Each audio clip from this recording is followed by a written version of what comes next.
effectivement, celui qui vous dit qu'il est un apôtre doit être qualifié à révéler le mystère. Et le deuxième trait caractérisant un authentique apôtre, c'est le sceau de son apostolat, autrement appelé le surnaturel, c'est-à-dire le miracle, le prodige et les différents signes qui accompagnent son discours pour authentifier l'origine céleste de son discours.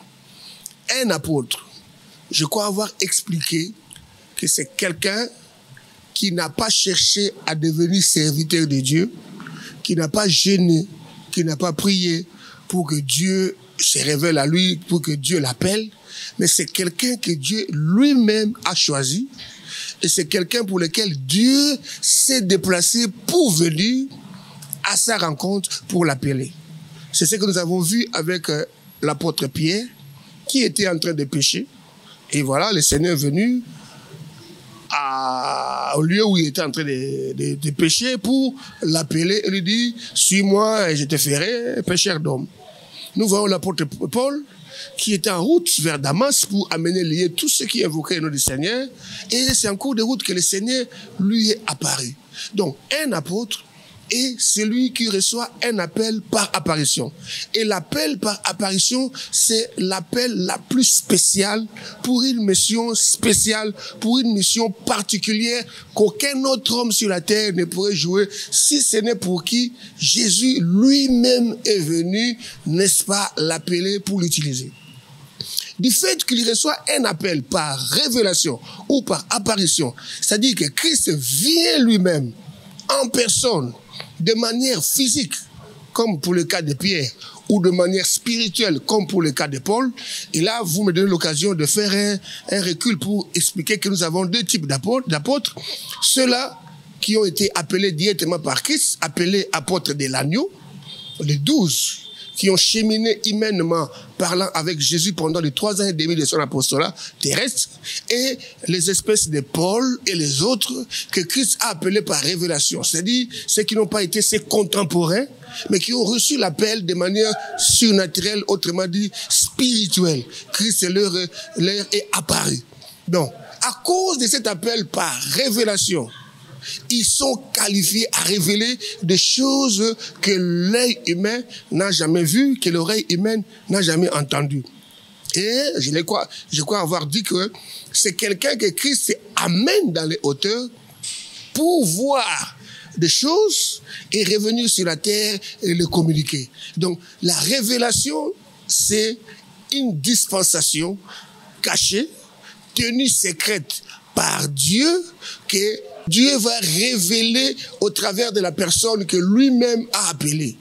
Autrement dit, une manière de Dieu de faire qu'il a cachée à l'homme, qu'il va apprendre à l'homme, qu'il va révéler à l'homme quand il aura choisi l'homme de son choix, de son cœur, pour apporter cette lumière, cette connaissance à son peuple, c'est-à-dire à l'Église.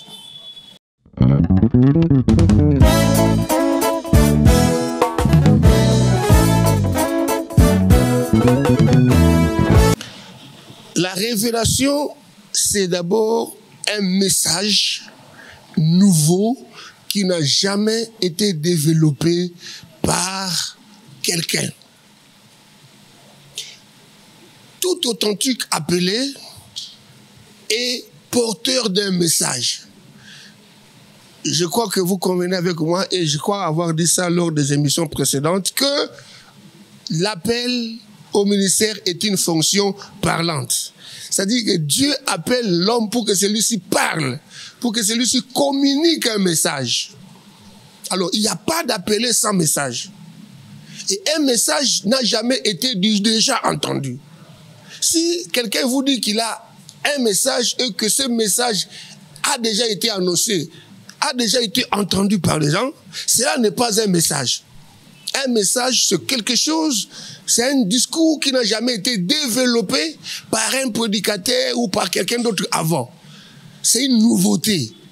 C'est la raison pour laquelle l'apôtre Paul disait, En m'écoutant, vous ferez l'idée de l'intelligence que j'ai de mystère, mystère qui n'a jamais été révélé par un homme avant, mais dont l'Église a le bénéfice d'entendre par ma bouche.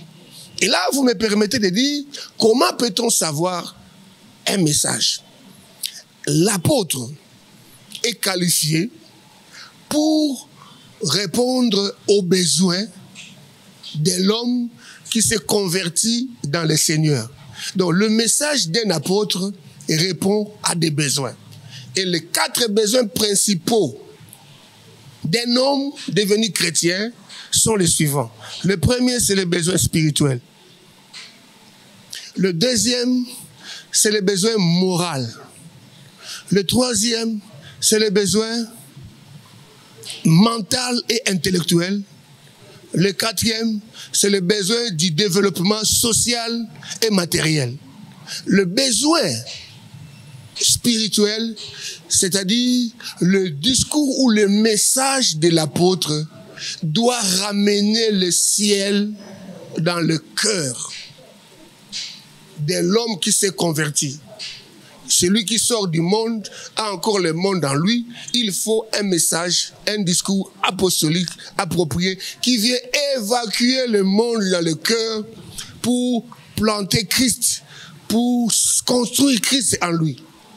Les besoins, le deuxième, moral, c'est ce besoin-là qui, le discours de l'apôtre, vient, n'est-ce pas, transformer le comportement de l'homme, la mentalité de l'homme, le caractère de l'homme, pour que celui-ci devienne capable d'influencer son environnement plutôt que cet environnement puisse l'influencer. Et les besoins mental et intellectuel, c'est le renouvellement de l'intelligence. Le message de l'apôtre doit renouveler l'intelligence pour que les chrétiens qui viennent de se convertir aient un autre discours, une autre vision du monde, plutôt que ceux qui connaissaient du monde, qui continuent à influencer sa vie dès lors qu'il est déjà devenu chrétien. Et les besoins du développement social et matériel, c'est là où nous accédons à ce qu'on appelle la provision divine. C'est que Dieu a prévu comme dotation pour couvrir le parcours du chrétien sur terre depuis sa conversion jusqu'à l'enlèvement. Et c'est comme ça que je crois que vous remarquez les enseignements de l'apôtre Léopold touchent non seulement l'âme, mais également la tête et l'intellect de l'homme. Tout celui qui vient, je donne un exemple parce que nous avons la grâce d'avoir un authentique apôtre aujourd'hui et qui est dans le ministère s'inscrit sur la droite ligne de l'apostolat de Pierre et Paul. Donc quand vous écoutez l'apôtre Léopold dans le cadre des différents programmes qu'il pilote, vous vous rendez compte que le discours de l'apôtre Léopold répond à tous ces besoins-là. Parce qu'il n'y a pas un homme qui n'a pas de besoins. Tout homme qui existe a des besoins. Nous qui nous convertissons en acceptant Jésus, nous avons également des besoins. Je donne un exemple, le programme que l'homme de Dieu développe appelé Business Class. C'est le besoin du développement social et matériel. Un chrétien qui est suffisamment instruit n'aura pas besoin d'aller toquer à l'occultisme ni à la magie. La provision qu'il a dans son identité, l'héritage qu'il a en tant que fils d'Abraham, il lui suffit d'appliquer la foi. S'il est très bien instruit, il se met au travail, il se retrouve, il n'aura pas besoin d'aller, n'est-ce pas, s'agenouiller devant le diable pour obtenir je ne sais quelle richesse que le diable n'a pas créée. Je donne un autre exemple. Un chrétien, la tendance était que lorsque vous vous convertissez, vous croisez les mains, vous vous attendez à tout. Mais aujourd'hui, je vais donner mon exemple. Après avoir accepté Christ, j'étais diplômé. Mais l'apôtre nous a mis dehors, il dit, je ferme la permanence. Allez à l'école. Ramenez-moi le diplôme de docteur, de médecine, et ainsi de suite. Donc, ce n'est pas nos familles qui nous ont envoyés à l'université, c'est à l'église. Pourquoi? Parce qu'il y avait un besoin intellectuel, un besoin. Et Le message que nous écoutions a suscité ce besoin-là et cet intérêt-là pour nous d'aller répondre à nos études.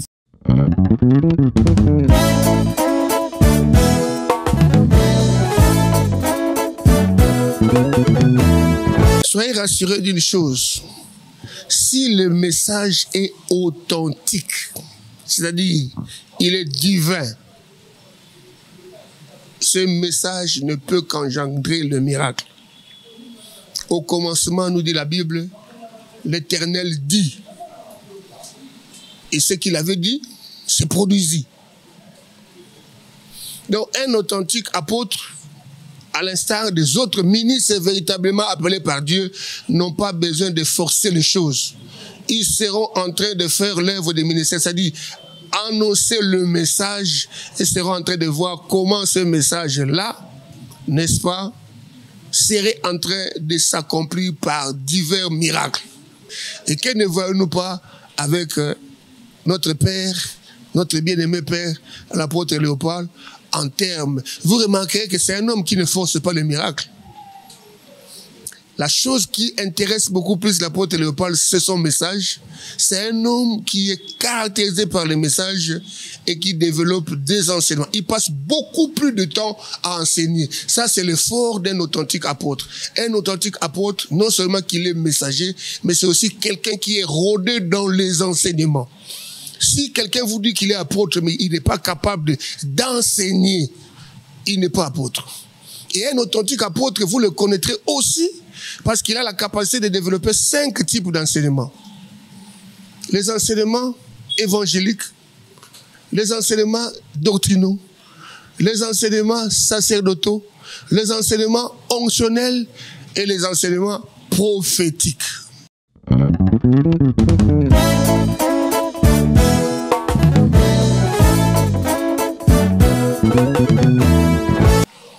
Lorsqu'on parle du message, dans ce message, il y a 3 types d'enseignements. Il y a les enseignements évangéliques, il y a les enseignements doctrinaux, et puis il y a les enseignements prophétiques. Si quelqu'un dit qu'il a reçu un message, ça veut dire qu'il est qualifié à développer ces 3 types d'enseignements. Autrement dit, il est qualifié à développer tous les grands sujets de la Bible. C'est une personne qualifiée, attitrée, qui est capable de voir et d'expliquer les événements qui se déroulent dans le monde et nous aider à les comprendre à la lumière des Saintes Écritures. Alors, quand vous parlez de la prophétie, il y a la prophétie du don et il y a la prophétie du ministère. Quand je parle de l'apôtre qui est qualifié à développer des enseignements prophétiques, cela n'a rien à voir avec le don de la prophétie que Dieu peut accorder à un bien-aimé pour édifier l'Église, un bien-aimé, plutôt que pour voir, parce que là aussi il y a un problème. Le don de la prophétie est différent du don des discernement des esprits. Le don de la prophétie est différent du don de la parole de connaissance. Le don de la prophétie ne voit pas. Mais le don de la prophétie peut annoncer des choses qui vont arriver. Et ça, c'est voulu par Dieu et non la volonté de quelqu'un. La plupart de ceux qui parlent des dons de la prophétie qu'on va consulter, c'est de la voyance. Ça n'a rien à voir avec le don de la prophétie. Parce que pour avoir le don de la prophétie, c'est au conditionnel. Vous devez être né de nouveau. Vous devez avoir reçu le baptême d'eau au nom de Jésus. Vous devez avoir reçu le baptême du Saint-Esprit. Or, vous remarquerez, la plupart des églises où ces dons-là est en mouvance, ils sont en contradiction avec la doctrine du Saint-Esprit. Parce que la plupart ne croient pas au don de parler en langue, mais ils croient au don de la prophétie. C'est déjà un problème. Et les dons de la prophétie, selon les enseignements de l'apôtre Paul tels que contenus dans les épîtres. C'est contraire avec ce que la Bible nous enseigne par rapport au don véritable de la prophétie. Maintenant, la prophétie du ministère, c'est là où il y a le problème. Là, c'est l'apanage des authentiques appelés par Dieu, ceux-là qui ont reçu la capacité surnaturelle de Dieu de subdiviser le monde en 3 zones prophétiques. Parce que le monde comporte 3 zones prophétiques, j'allais dire, au regard des enseignements très enrichissants que développe l'apôtre Léopold. Il y a Israël, il y a l'Église, et puis il y a les nations. Ainsi, nous avons la prophétie d'Israël, nous avons la prophétie de l'Église, et nous avons la prophétie des nations. Par exemple, à l'heure où nous parlons, les authentiques prophètes, véritablement appelés par Dieu, devraient nous expliquer à la lumière des Écritures la pandémie du Covid, nous situer par rapport au temps prophétique. Et à l'heure où nous parlons, on ne parle plus en termes de bruit de copes, de bottes entre l'OTAN et la Russie. L'Ukraine est envahie. Les prophètes doivent être en mesure de nous situer par rapport à la prophétie des nations. Qu'est-ce qui a été dit par rapport à ce que nous vivons à l'heure où nous parlons? Je rends hommage au Dieu des cieux pour avoir pourvu pour l'église de ce temps, en la personne de l'apôtre Léopold. Si beaucoup ne savent pas ce qui se passe, mais nous sommes éclairés, parce que nous avons un homme de Dieu, béni soit le ciel, pour son apostolat, qui depuis que je l'ai connu en tant que ministre de l'évangile, il ne passe pas une année sans situer l'église, sans fixer l'église par rapport aux différents événements qui se passent dans le monde sur le plan militaire, sur le plan politique, sur le plan technologique, sur le plan diplomatique. Nous sommes suffisamment informés parce que là où la vraie prophétie du ministère est dispensée, il y a la lumière qui permet à l'Église de bien se positionner.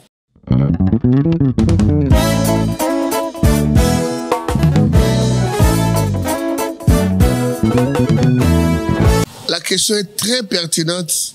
Je vous remercie vivement. La parole par rapport à la hiérarchie ministérielle dit que Dieu a premièrement établi dans l'Église les apôtres, puis le prophète. Le ministère d'un authentique apôtre est mitoyen à celui d'un prophète. Rappelez-vous que l'Écriture nous dit que nous sommes édifiés par les enseignements des apôtres et des prophètes, Jésus étant la pierre angulaire. L'apôtre est un ministre majeur parce qu'il a cette grâce tout à fait particulière d'avoir fait le voyage avec Christ lors de son appel pour aller voir des choses, pour aller entendre, pour aller comprendre et venir soit recadrer, soit fixer, soit situer, si pas préparer l'Église aux différents événements tels qu'ils se préparent avant l'enlèvement de l'Église. Un authentique apôtre joue parfaitement le rôle d'un prophète. Et c'est comme ça que quand vous suivez l'apôtre Paul, vous croyez avoir affaire à un prophète. Mais c'est un apôtre. Dans l'onction apostolique, puisque je l'ai dit tantôt, l'apôtre a la capacité surnaturelle de révéler le mystère et que la prophétie du ministère fait partie des mystères, l'apôtre est la personne attitrée en ces temps-ci pour jouer ses rôles. Et puisque la plupart des prophètes se taisent, ne sont pas capables de nous fixer, de nous situer, dans quelle partie de la prophétie sommes-nous par rapport à Israël, par rapport à l'Église et par rapport aux nations?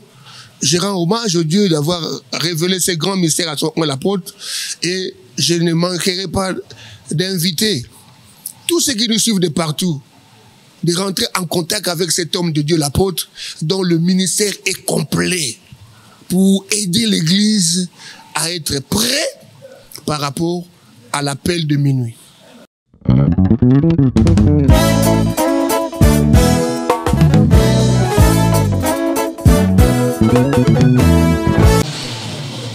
je me réfère aux enseignements tels que je l'ai reçus de mon père, l'apôtre Léopold. L'apôtre Léopold nous a situé par rapport, d'abord, le point de départ de la vraie prophétie, c'est toujours la nation terrestre de Dieu appelée Israël. Le Seigneur de gloire avait dit que cette génération ne passera point, que tout ceci, dont les différents événements que Christ avait annoncés, s'accomplissent. L'apôtre Léopold Mutombo a dit, il a fallu que la nation terrestre de Dieu, Israël, puisse totaliser une génération qui est une période de 40 ans sur sa terre pour que les nations se mettent en mouvement. Aussitôt qu'Israël avait totalisé 40 ans, après avoir été reconnu comme nation par la Société des Nations, après la Deuxième Guerre mondiale, dans les années 70-80, nous avons vécu des bouleversements dans le monde, plus particulièrement chez les nations. Les deux éléments majeurs au cours de cette période-là, c'était la réunification de l'Allemagne et l'effondrement de l'Union soviétique, avec l'éclatement de ces nations qui constituaient cette union, qui étaient devenues des États indépendants. Aujourd'hui, alors nous parlons, vous avez suivi Poutine.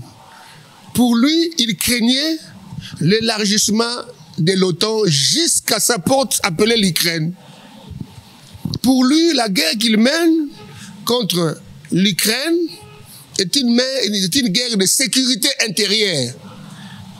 Parce que les deux blocs, Ouest et Est, se sont toujours regardés en chef de faïence.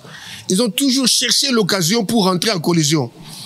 Le père nous a expliqué les vraies raisons de la Première Guerre mondiale de 14-18, les vraies raisons de la Deuxième Guerre mondiale, appelée la Seconde Guerre mondiale, de 39 à 45, et le père nous a dit qu'il y aura une troisième guerre. Et cette troisième guerre-là était déjà pressentie. La course à l'armement. Les États du monde le plus industrialisés ont plus financé leurs usines nucléaires plutôt que de contribuer au développement de leur société. Ils ont plus développé l'armement. Et maintenant, pourquoi était-il en train de s'enrichir sur le plan nucléaire, sur le plan de l'armement? C'est pour s'affronter un jour. Et nous y sommes.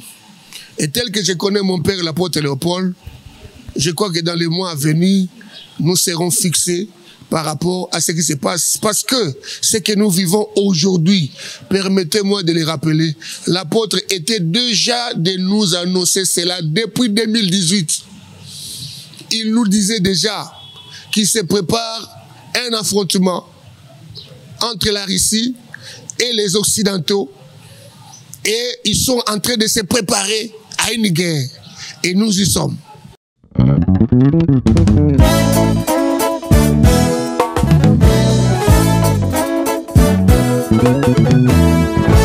Le mot de la fin est celui de vous présenter cet homme qui est un nom que Dieu nous a donné à l'église de ce temps de la fin.